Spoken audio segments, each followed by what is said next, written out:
드디어 최선비가 한양으로 과거 시험을 보러 떠날 날이 되었다.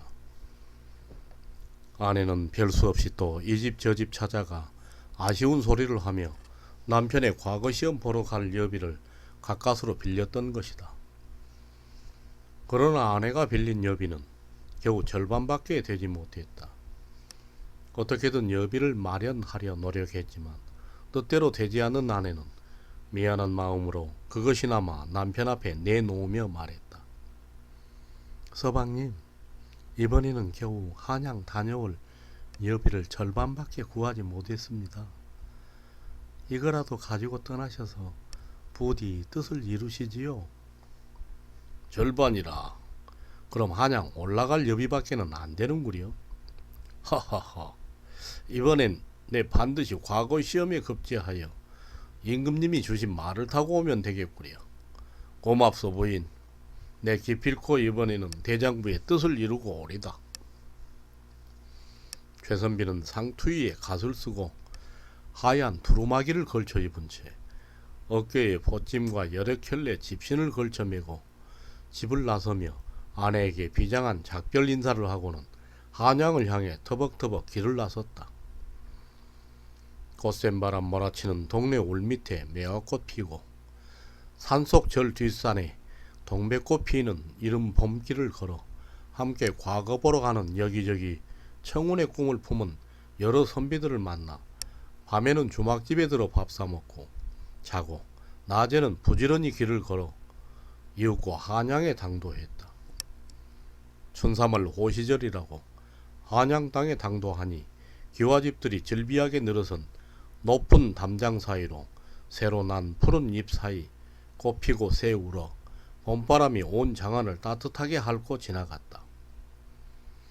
최선비는 떨어져가는 여비를 생각하고는 이번에는 과거 시험에 반드시 급제하여 금이 환양해야겠다고 마음을 다 잡았다. 드디어 과거 시험날이 되어 허름한 주막집 방에서 초조하게 지내던 최선비는 대궐 안으로 들어가 시험을 치르게 되었다. 보니 시제도 마음에 들어 일필휘지로 글을 적어 맨 처음으로 답안을 냈다.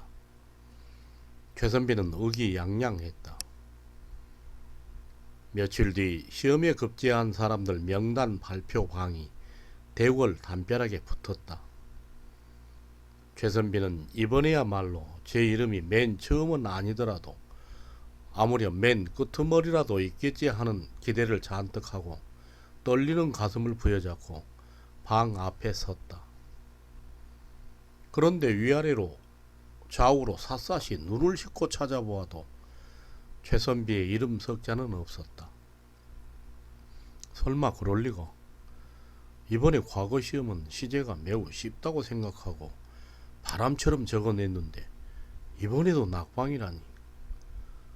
도무지 믿어지지 않았던 최선비는 방 앞을 오래도록 떠나지 못하고 혹시나 하고 여러 번 방을 훑어보았으나 자신의 이름은 정말로 거기 없었다. 낙방한 최선비는 하늘이 샛노래지고 캄캄하여 그 자리에서 순간 까무러칠 뻔했다. 도대체 무슨 낯으로 이제 아내를 본단 말인가. 아니 여비도 다 떨어진 판에 무슨 수로 고향에 내려간단 말인가. 평생을 바쳐 오직 한 길만 걸어왔는데 이번에는 하는 기대가 막상 물거품이 되어버리자 최선비는 길이 장탄식을 했다.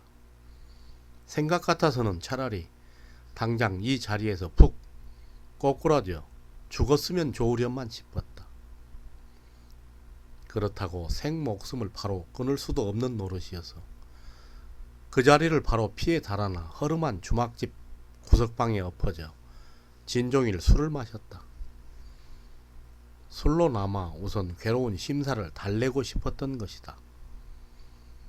그러나 술이 들어갈수록 자신의 무능에 대해 세상에 대해 알지 못할 울분이 자꾸 치받쳤다.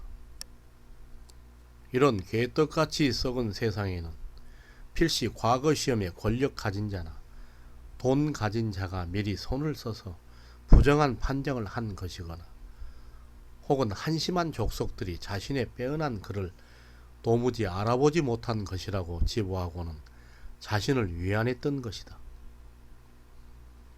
그런데 술이 얼근히 취한 최선비의 머릿속을 조금 전부터 퍼뜩 스쳐가는 생각이 있었다.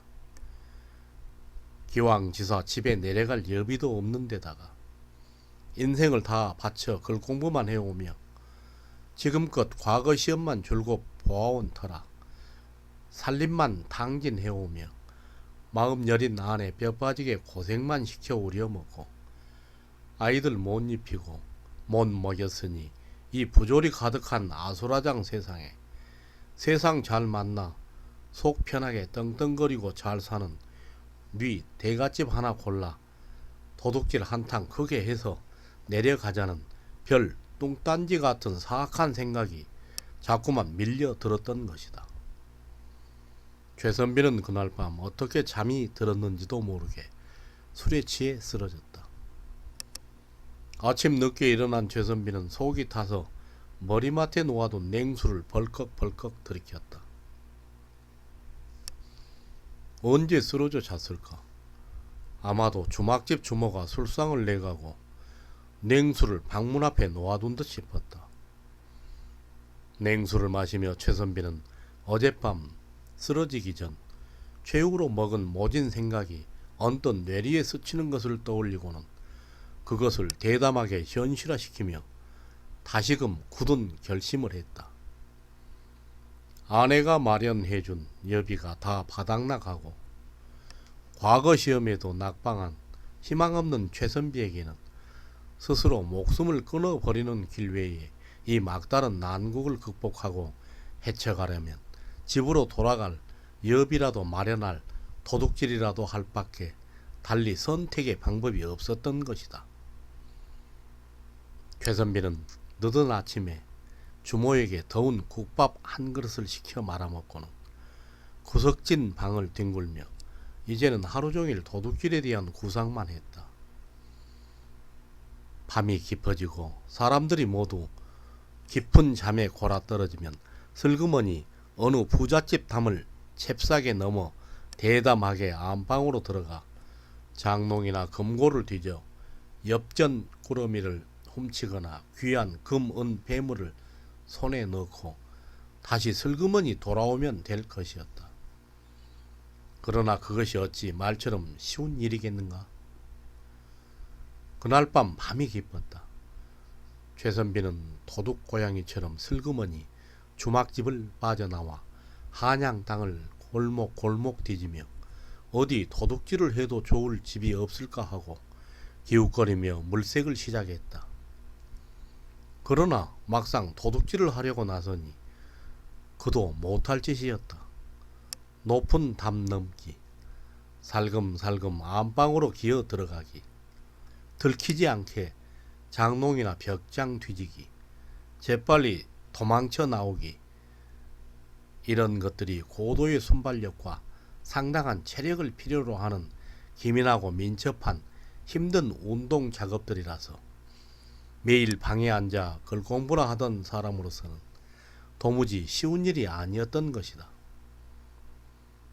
그렇다고 여기서 물러날 수도 없었다.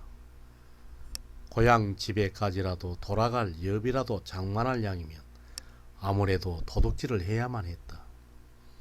가지고 온 여비는 달랑달랑 다 떨어져만 가고 먼 길을 가려면 어떻게든 새로 여비를 손에 쥐어야만 했다. 그러나 최선비는 그날 밤 아무런 행동도 단행하지 못하고 높은 대갓집 담벼락 밑만 여기저기 밤새 시궁지처럼 맴돌다가 결국 새벽녘에 허름한 주막집으로 지쳐 돌아오고 말았다.